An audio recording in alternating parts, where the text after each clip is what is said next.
My name is Nicolas Vadot. I have three nationalities. I'm French, British, and Australian. I live in Brussels. I'm turning 50 this year, and I work for two newspapers in Belgium, two French-speaking newspapers. One is a finance daily called L'Echo, and the other one is a weekly news magazine called Le Vif l'Express. And I've been doing this as a professional for the past 30 years.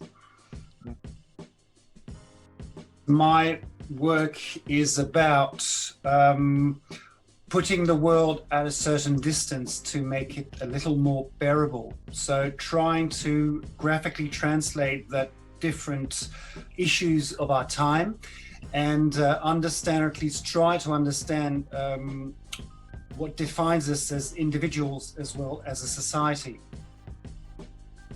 So I draw with a pencil and brushes for the first part, so the physical part, and then the rest is Photoshop, which is colors, lettering, visual effects and stuff. And usually a cartoon will take me between 20 minutes and 3 hours. It depends on what's in the news, because sometimes there's some breaking news just an hour before the deadline.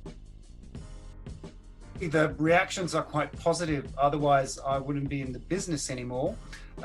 Sometimes they are less positive, they can be negative, they can be aggressive, they can be debatable, and that's the most important part. I don't mind debating, that's part of the job. That's what makes us live in a democracy, the way that we can debate.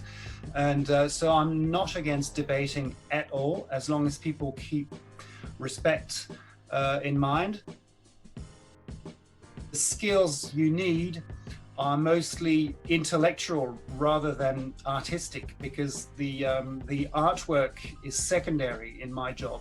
I'm here to do relevant cartoons rather than beautiful images, and that's what usually people don't really understand about political cartooning. I draw almost on every topic. We are GPs in a press room. You know, a GP is a doctor who hasn't got a specialization, but he oversees the whole body. And if the body is society, we are the last GPs in a newsroom, because we are not specialists. So I draw on almost every topic.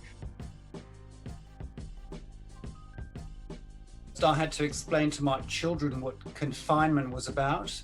My wife works in kindergarten, so she had to do those photo classes with the mask on, which is totally ridiculous, I think. So the cartoon was about pointing out how awkward the situation was at the time, and still is.